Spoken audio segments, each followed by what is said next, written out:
ya llegó el doctor Hugo López-Gatell, que bueno que ya se pudo conectar con nosotros y nosotras. Y pues aprovechando, doctor Hugo López-Gatell, subsecretario de Salud, en principio, pues bienvenido. Gracias por acompañarnos. Muchas gracias, Ernesto, Alberto, Renata, Violeta y Elisa. Me da mucho gusto estar con ustedes. Ya, bueno, no estábamos planeados así para incorporarlo a esta mesa. No, le hubiéramos avisado, pero sí queríamos dejar nada más tantito aquí a las compañeras, si no tienen inconveniente ellas, y usted porque pues sabemos, doctor Hugo López-Gatell, que nada más se asomó otra vez tantito y ahí está la andanada, pero durísima nuevamente contra usted, doctor Hugo López-Gatell. Y bueno, pues aprovechando que está ya por acá, pues quisiéramos hacerle esta pregunta con respecto de esta nueva andanada. Usted estuvo precisamente con los chamucos, ahora que pasaron también un momento muy complicado con el fallecimiento de Antonio Helguera, pero hizo ahí declaraciones, doctor Gatell, que le han devenido en una cascada muy fuerte otra vez. Me parece que esta, no sé si estoy equivocado en la percepción, doctor Gatell, pero esta la percibí un poco más hostil que las otras, y mire que ya es mucho decir.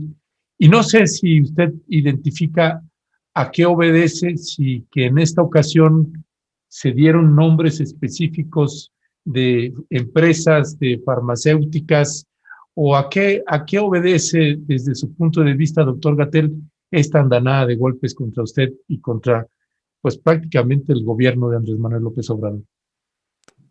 Muchas gracias, Ernesto, por comentar esto y por abrir siempre generosamente la oportunidad de este espacio en Rompimiento TV. Y qué gusto estar con las compañeras y con Alberto, por supuesto. Comento sobre esto. En primer lugar, quisiera aprovechar para aclarar, es increíble que uno tenga que aclarar lo que dijo y delimitar lo que no dijo, pero parte de esta infodemia, parte de esta intención deliberada de manipular y distorsionar la información por parte de los grupos de interés a los que me referí y que enseguida comentaré, incluye precisamente eso, distorsionar lo que uno dijo, editar los videos, editar las declaraciones y propagarlas de una manera equivocada. Evidentemente, al referirme a la situación de los niños en México que padecen cáncer o sus familias que están a cargo de ellos, nunca pensé, y jamás lo pensaría, ni lo diría, que esos mismos niños y niñas o que esos mismos padres y madres tienen una intención golpista. Nunca dije eso, ni lo diré, porque no lo pienso así. Expreso, el presidente lo acaba de decir hace unos minutos en la conferencia matutina, expreso la postura semejante, no solo porque soy parte del gobierno de México, sino porque así están mis convicciones. Expreso mi solidaridad, mi respeto, mi profunda empatía con las familias de los niños y niñas que padecen cáncer o cualquier otra enfermedad. Con mayor razón, aquellas familias que tienen una histórica adversidad social porque carecen de recursos, de servicios, de acompañamiento y han estado relegados por décadas del bienestar social. No hay duda, ellas y ellos tienen el legítimo derecho de expresar cuando identifican que sus necesidades no están satisfechas. El derecho de protección de la salud es un derecho consagrado por la Constitución en su artículo 4 y varias otras leyes que emanan de este artículo. Y es una obligación del Estado proteger la salud de las personas. Entonces, no hay duda alguna, mi crítica, mi observación, nada tiene que ver con padres y madres de familias de niños con cáncer y mucho menos niñas y niños con cáncer.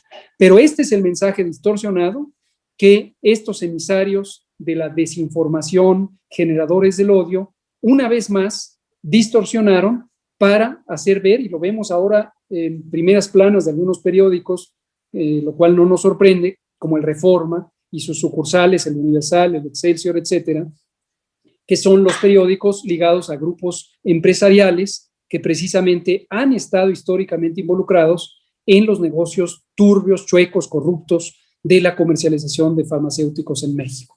Son los mismos ataques de partidos políticos que conforman ese conglomerado que el presidente denomina el Partido Conservador, que también sus ex legisladoras y legisladores y funcionarios, o algunos vigentes todavía, son parte de ese negocio turbio de las medicinas. Ahora, habiendo delimitado lo que sí dije, de aquello que se me acusa dije y no dije, reitero mi señalamiento con enorme preocupación de que ese dolor y esa demanda legítima, absolutamente legítima, incuestionable, de familias de niños con cáncer, está siendo utilizada, manipulada, tergiversada, estimulada con otra intención no legítima por grupos del poder público corporativo, el poder corporativo y el poder público de sexenios anteriores o del poder legislativo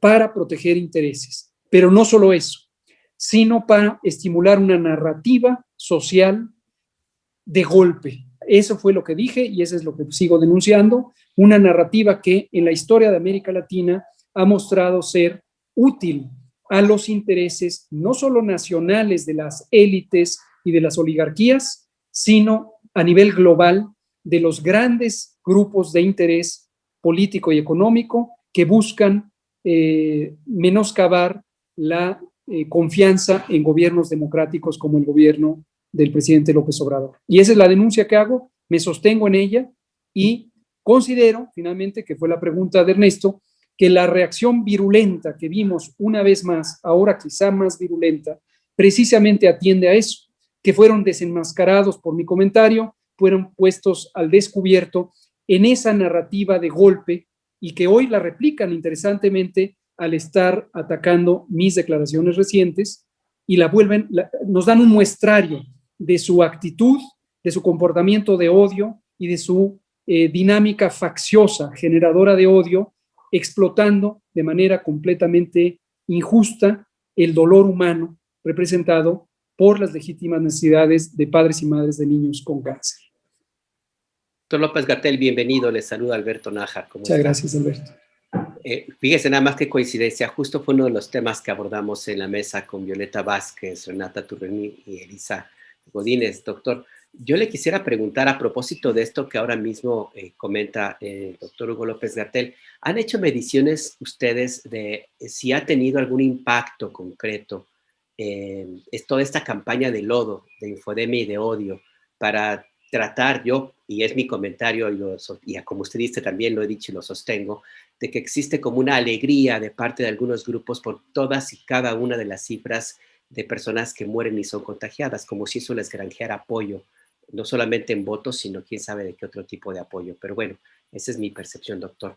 Estas campañas de desinformación, la infodemia, ¿ha tenido impactos en la estrategia global que se aplica en México en contra de la pandemia de la COVID-19, doctor?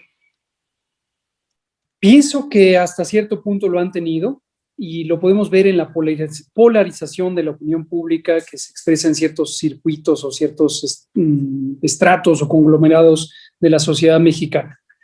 Y estos grupos del odio, estos grupos generadores de la intriga, de la desinformación, lo saben y por eso invierten seguramente mucho dinero en esto. Estos son campos pagados, son firmas de representación y asesoría política y de medios que usan. O sea, no es casual, no es que haya un periódico en donde dos columnistas opinan libremente sobre algo.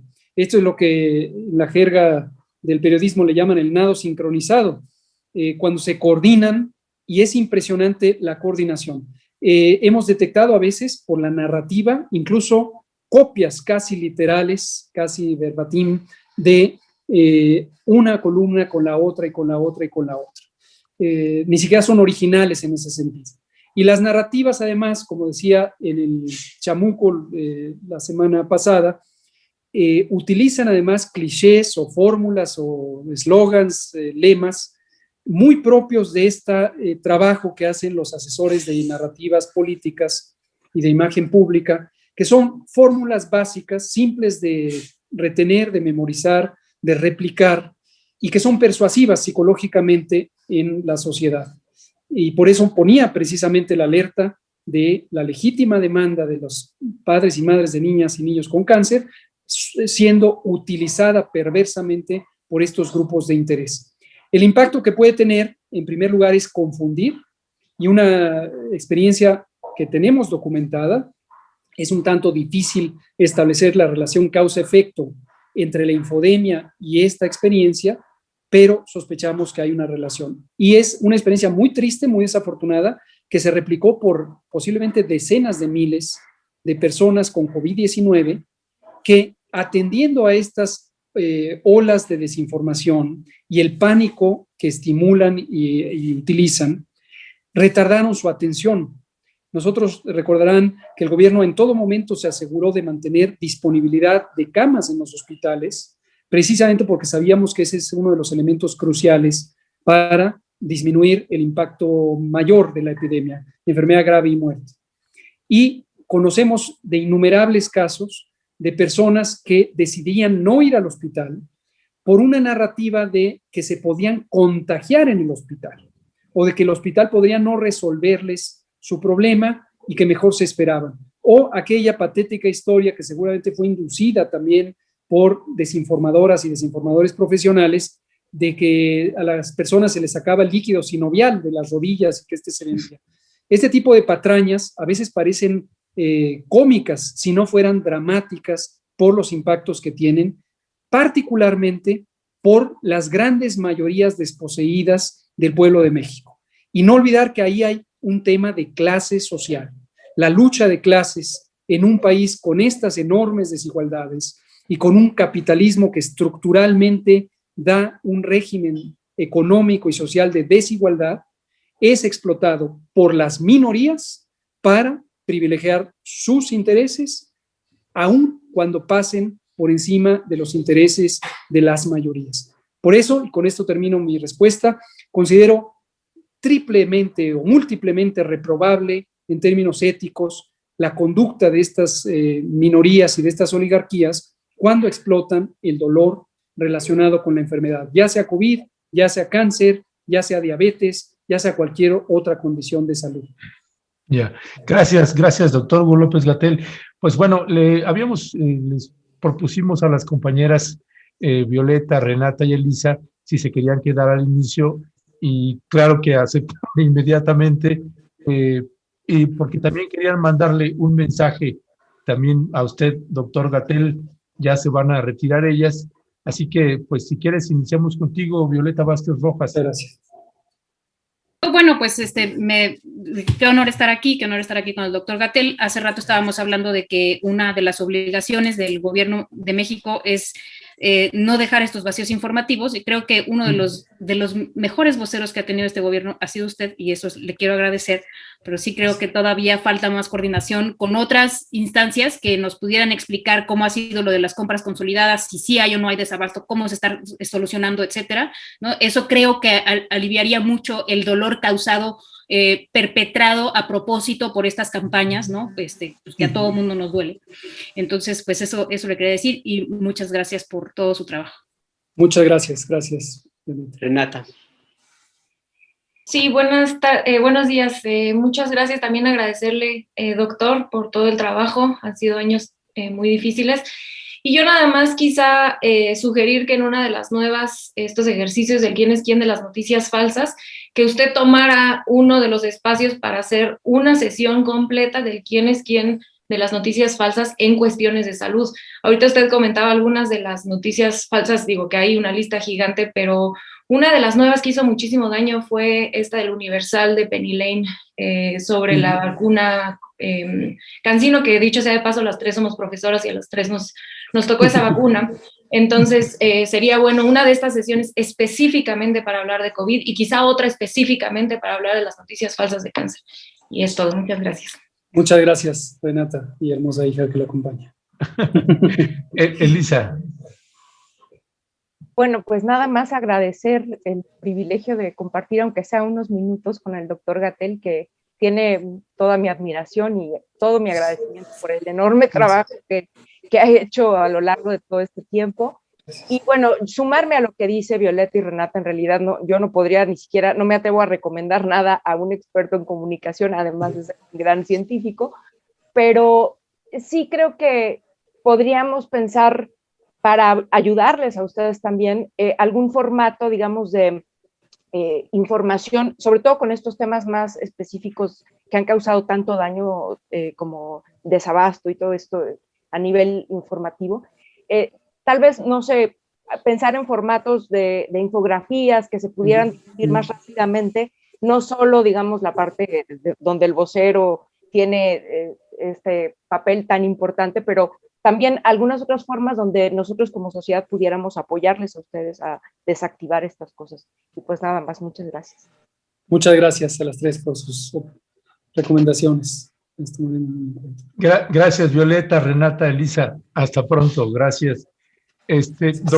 Doctor Hugo López-Gatell, yo quisiera rescatar aquí dos elementos. Bueno, uno, usted ha sido también muy crítico, doctor Gatell, en lo que toca a los alimentos industrializados, la dieta que tanto nos ha impactado con el COVID-19, nos ha impactado de manera tremenda, y otra, pues está tocando las farmacéuticas. O sea, no son poderes menores y no son empresas transnacionales con un enorme poder. Pero yo quisiera, doctor Gatell, si se pudiera, que pudiera también usted mostrarnos o compartir con la audiencia en qué condiciones recibieron ustedes las instituciones de salud. Porque se ha mencionado en las mañaneras, en algún comentario, en las conferencias vespertinas, pero tenemos la impresión de que falta mucha información ahí, más específica y más ampliada, pero así a grosso modo y resumidamente, para que la gente tenga una idea, doctor, porque nosotros sí hemos visto que el desabasto, las clínicas, el presupuesto, vaya, toda la infraestructura que tienen o tenían las instituciones de salud, si pudiera compartirnos un poquito esa parte, doctor. Cómo no, con mucho gusto, y también aprovechando las amables recomendaciones de Violeta, Renata y Elisa, creo que podríamos incorporar este tema de manera sistemática y repetitiva en la información pública. El Sistema Nacional de Salud de México tiene múltiples características. Abro diciendo que tiene múltiples logros muy dignos de reconocer. Tenemos profesionales de la salud realmente destacadas y destacados, y tenemos una capacidad científica de generación del conocimiento en salud que es muy buena.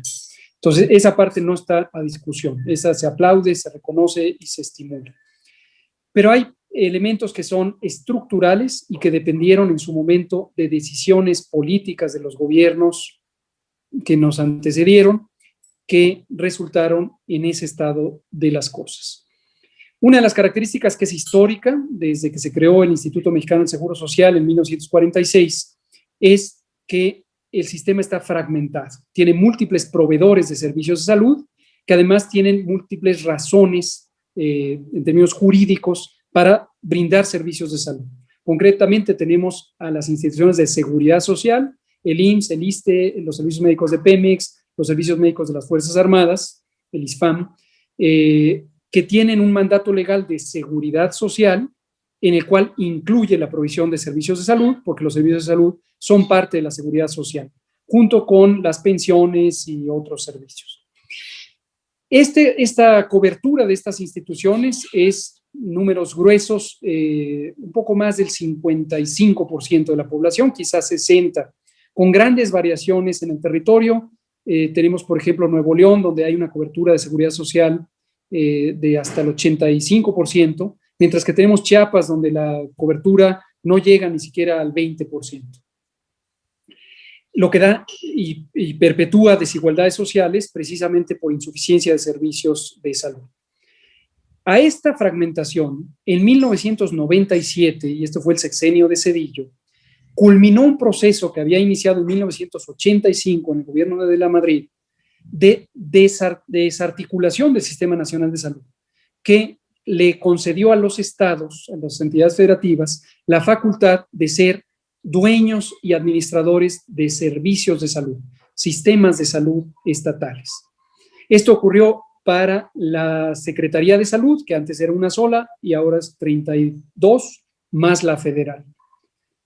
Entonces sobrefragmentó al sistema de salud. Enseguida vino el sexenio de Fox, con el doctor Julio Fren como secretario de Salud, que implantó una fórmula que no inventó él, aunque no le restamos méritos de haberle dado cierto contenido específico, pero fue un poco una fórmula general que se propuso desde los organismos financieros internacionales, concretamente el Fondo Monetario Internacional, el Banco Mundial, en Colombia, en Chile, en varios países de Europa Oriental y otros más.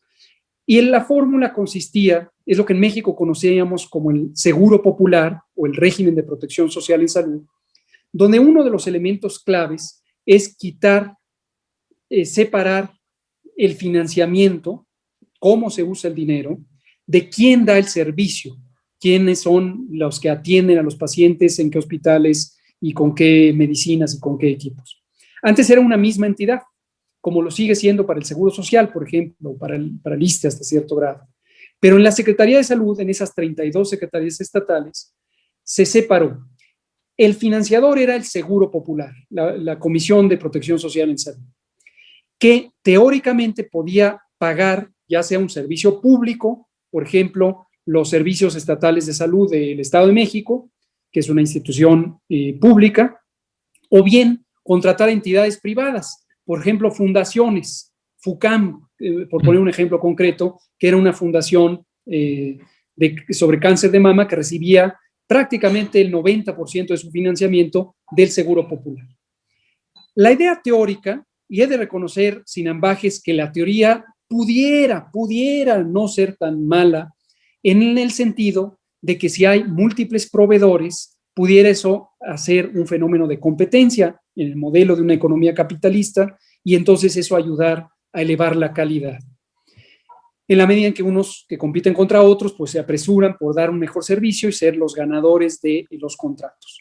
Sin embargo, en un país plagado de corrupción, en donde el poder económico y el poder político estaban embebidos en una misma entidad y se reciclaban políticos, empresarios políticos, la fórmula fue pésima, porque lo que resultó es en que no se amplió la cobertura, porque no aparecieron proveedores privados de servicios de salud, y al contrario, aparecieron un conglomerado diverso de empresarios muy oportunistas que buscaban una ganancia rápida, empezaron a ofrecer servicios de poca trascendencia y los ofrecieron a sobreprecio con contratos leoninos en desventaja del interés público, en desventaja del Estado, pero muy convenientes a esas empresas emergentes. En muchos de los casos, y seguramente al decirlo voy a volver a propiciar mucha inquietud en quienes se saben culpables de ello, estas empresas eran creadas espontáneamente para recibir un contrato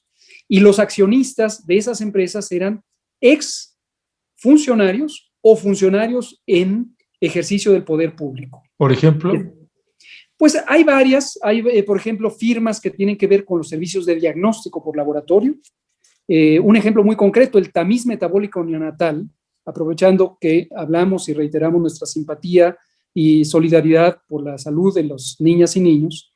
El tamiz metabólico, para resumirlo, es una prueba diagnóstica que se hace al nacimiento con una pequeña gota de sangre que se le toma a los recién nacidos para detectar errores del metabolismo que son genéticos, que no se ven o no se manifiestan con síntomas hasta que es demasiado tarde. Y desde hace muchos años, desde los años 60 y 70, en México desde los 70, se establecieron estas técnicas para detectar oportunamente estos trastornos, hipotiroidismo congénito, fenilcetonuria, etc. Eso antes lo realizaba el Estado Nacional. Los laboratorios de la Red Nacional de Laboratorios de Salud Pública hacían ese diagnóstico con trabajadoras y trabajadores mexicanos altamente competentes, con equipamientos que compraba o rentaba el propio servicio público y, por lo tanto, se obtenía un costo de operación razonable. El servicio con sus limitantes funcionaba razonablemente bien durante los 1970s, 1980s, 90s, etc. En la administración inmediata previa se creó la aparente necesidad de subrogar el servicio para expandir cobertura y calidad. Y se contrató por adjudicación directa, a propósito de Reforma y otros que están escandalizados con las adjudicaciones directas, una compañía que había sido creada tan solo meses antes de recibir el primer contrato por 360 millones de pesos. Durante 2015, 16, 17 y 18 se contrató a esta misma compañía que ya descubrimos lo que era un local junto a una vulcanizadora y un predio baldío en Mérida, Yucatán, en el primer piso en la primera planta de un pequeño edificio de un banco, y que notoriamente era una firma fantasma, y que lo único que hacía era intermediar para rentar los equipos de diagnóstico y contratar pequeños laboratorios, algunos de ellos sin un registro sanitario actualizado o sin las acreditaciones correspondientes, para realizar este servicio. Como este ejemplo, hay muchísimo: hemodiálisis, cirugía de corta estancia, cirugía especializada en algunas intervenciones, otros procedimientos diagnósticos, mastografías, etcétera, etcétera, etcétera. Entonces, ese es el estado de cosas en las que se encontraba el Sistema Nacional de Salud. No olvidar, más de 300 hospitales abandonados que también seguían este esquema de subrogación de servicios, precontratos para construir el hospital, equiparlo y rentárselo al Estado Nacional con sumas millonarias, más de 1,000 millones de pesos por mes, por ejemplo, para algunos de los hospitales, y que otros simplemente quedaron en obra negra, en cascarón o en litigio, y no se pudieron utilizar o no se han podido utilizar hasta ahora que los estamos remodelando y rehabilitando y resolviendo sus litigios. En personal, el personal es uno de los elementos sustantivos fundamentales del Sistema Nacional de Salud. Desde los años 80 se tomaron decisiones, lo mismo, no son inventos mexicanos, y si lo fueran serían lamentables inventos mexicanos. Son estas fórmulas que impuso la reestructura del capitalismo global en recomendaciones del Fondo Monetario Internacional y el Banco Mundial, y entonces se empezó a reducir las matrículas escolares, el número de espacios disponibles para estudiar ciertas profesiones. En medicina, el ejemplo lo conozco de manera directa, cuando yo entré a la Escuela de Medicina en la UNAM, por supuesto, ingresamos cerca de 1,000 estudiantes. Al final terminamos no más de 200 estudiantes a lo largo de los 6 años que dura la carrera. Sin embargo, las generaciones previas eran de 6,000, 7,000 y 8,000 estudiantes. La necesidad de médicas y médicos es inmensa. Entonces, hubo un discurso falaz de decir, ya no necesitamos formar más médicas y médicos. La falacia consiste en que la evidencia muestra que sí los necesitamos, los hemos necesitado desde los años 80 y antes, y los seguimos necesitando. Hay un déficit acumulado de más de 240,000, sí dije correcto, 240,000 trabajadoras y trabajadores de la salud, no solo médicas y médicos, que no han sido contratados porque no hay la oferta suficiente de profesionales. Este mito que a veces se invoca en algunas familias de que están desempleados los médicos, están de taxistas y demás, en parte es cierto, porque también las condiciones laborales de contratación del personal es inadecuada, son condiciones precarias, salarialmente, en términos de prestaciones. Entonces, como se puede ver, es toda una mecánica para atentar contra el interés público, reducir el espacio de lo público en la educación, en la salud y en múltiples otros elementos para dar paso a lo privado. Lo privado, corrupto de origen e incapaz, pero no solo incapaz, desinteresado en invertir en proyectos necesarios para el bienestar social en un país que tiene más de 60 millones de personas viviendo en pobreza, pues obviamente da la fórmula perversa del neoliberalismo representado aquí por la educación, por la salud y por múltiples otros elementos.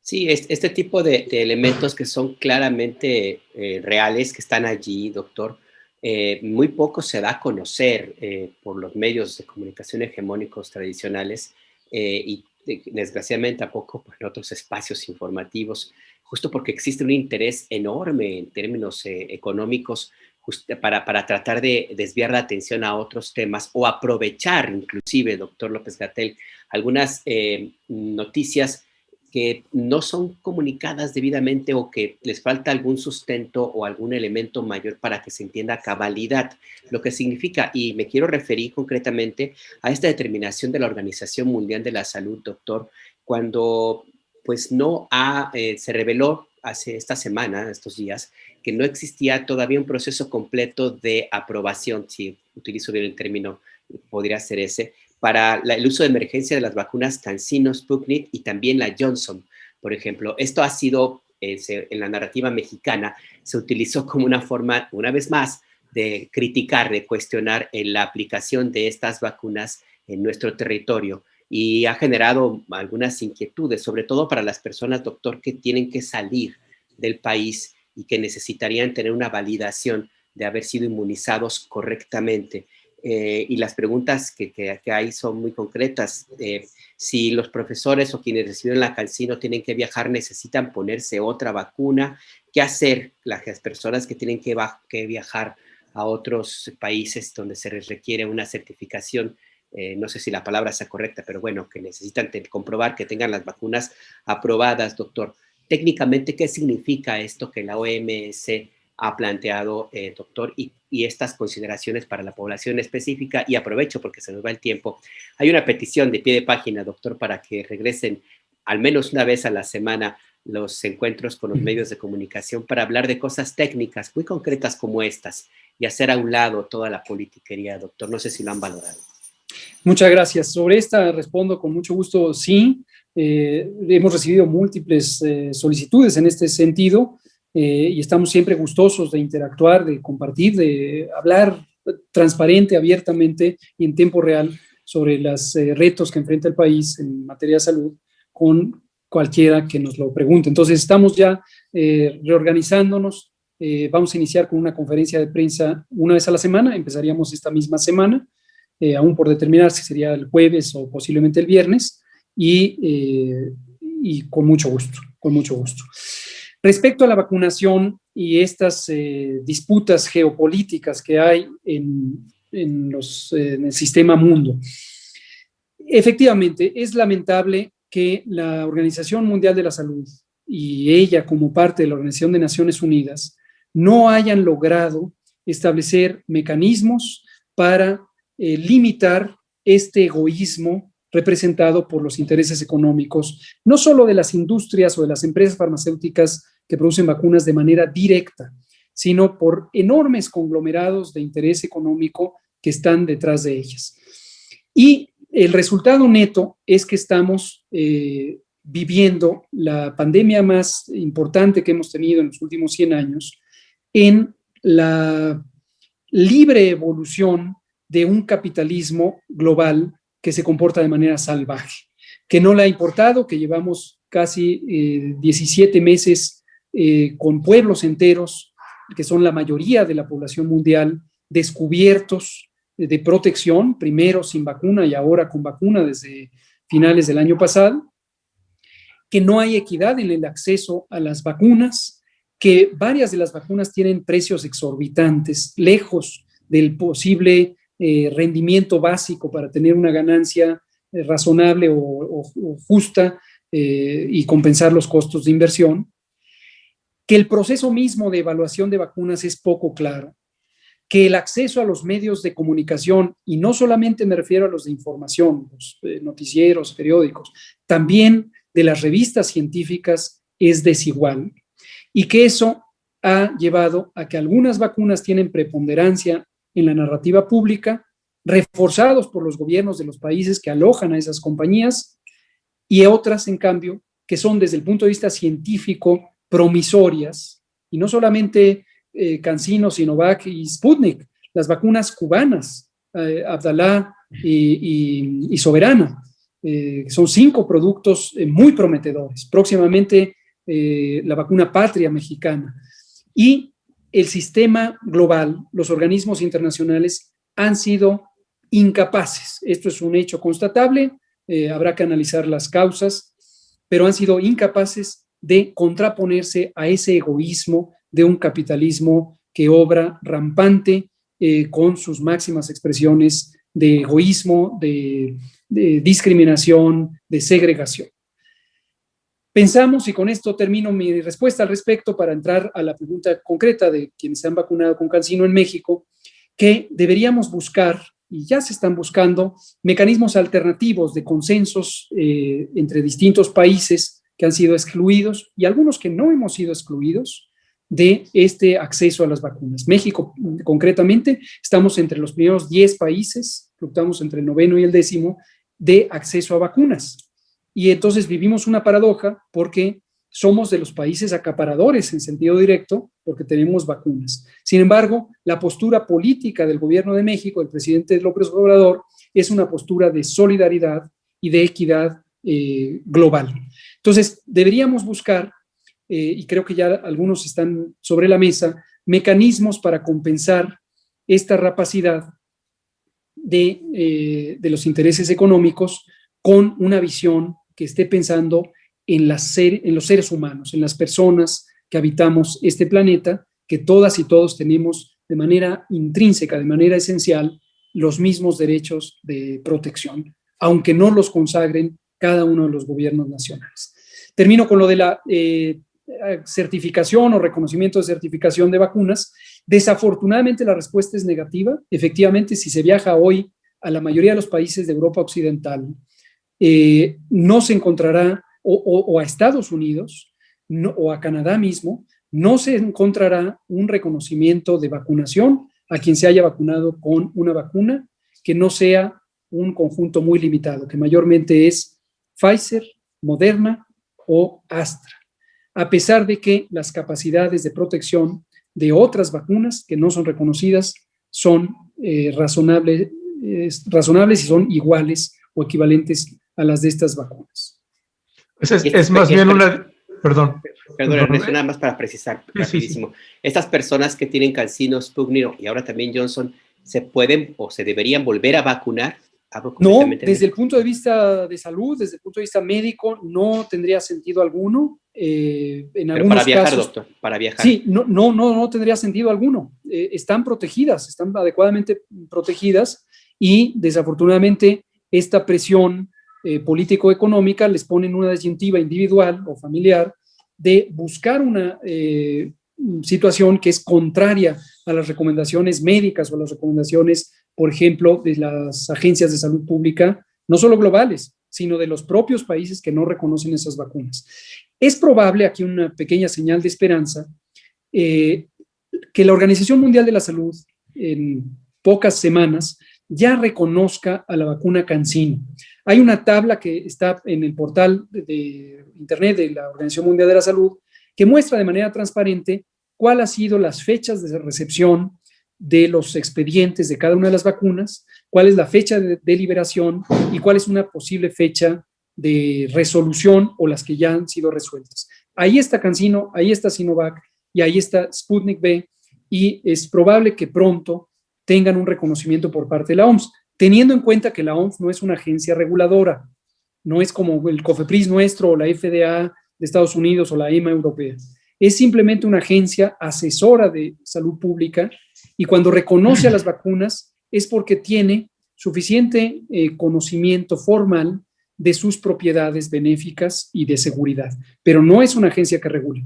Carecer de un reconocimiento formal de la OMS no es indicativo alguno de que la vacuna sea inadecuada.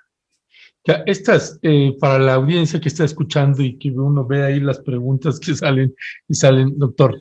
Es decir, CanSino, Sinovac y Sputnik sí son efectivas, más bien es una diferencia política que hay en otros países, pero no tiene que ver con esta infodemia que hay de que no tienen la efectividad ni nada. Absolutamente, es exactamente así. Las tres vacunas son eficaces, seguras y de calidad. Existe evidencia científica al respecto, en algunos casos como es Sputnik, desde el 2 de febrero de 2021 se publicó en la prestigiada revista Lancet el informe de la eficacia, digamos, del ensayo clínico fase 3 de la vacuna Sputnik. La eficacia es superior a 92% y para enfermedades graves del 100%. Las otras vacunas, no me acuerdo en este momento, pero tienen eficacias similares.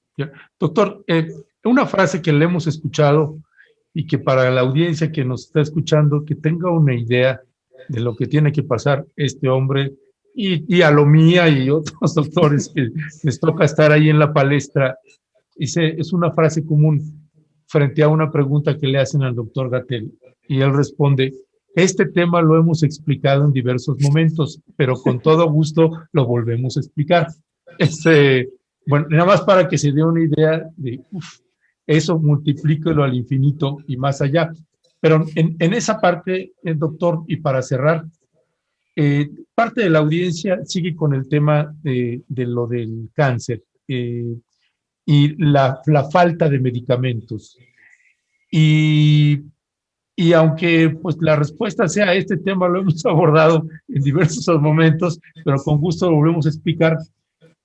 Lo acompañaría esta pregunta de lo de que hace alguien de la audiencia con la parte de la estrategia de medios de comunicación que ustedes puedan tener y que algunos medios que estamos dispuestos a replicar lo que sea necesario. Pero no sé si se han sentado, el doctor Gatell, con Jesús Ramírez Cuevas, el coordinador de comunicación social de la Presidencia de la República, con Genaro Villamil, y se ha planteado alguna otra estrategia de mayor alcance o mayor impacto, alianzas con otros medios, para pues tratar entre varios, pues hacer equipo de alguna manera para tratar de romper esta infodemia. Y con respecto a la pregunta del cáncer, que mucha gente la ha estado haciendo, doctor, por favor, preguntar al doctor Gatell que confirme, ¿efectivamente hay una falta de medicamentos para niños con cáncer? ¿O es mentira? ¿O sí hay medicamentos? La pregunta así de concreta, ¿no? Muchas gracias y agradezco cuando las preguntas son así de claras y concretas y merecen respuestas claras y concretas. Lo explico. A lo largo de 2019, 2020 y lo que llevamos de 2021, hemos tenido desabasto de proveeduría. No nos quieren vender los medicamentos, pues, para hablarlo de manera directa. Para sintetizarlo en el tema del cáncer, que es uno de los más ilustrativos, no solo de niños, porque también son medicamentos que se usan para el cáncer en adultos, una sola compañía en México, una sola, que se volvió un monopolio, por lo tanto, porque es una sola, a lo largo de los últimos 2 sexenios. ¿Qué se llama? PISA.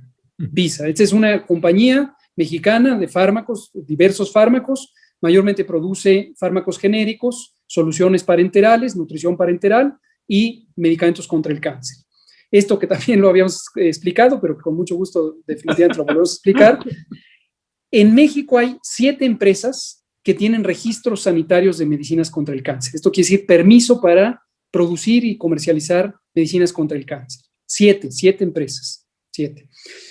De esas 7, a lo largo de los últimos sexenio y medio, el sexenio de Calderón y el sexenio de Fox, 6 dejaron de producir por diversas razones, algunas un poco sospechosas, de que se pusieron de acuerdo o fueron cediendo su parte del mercado.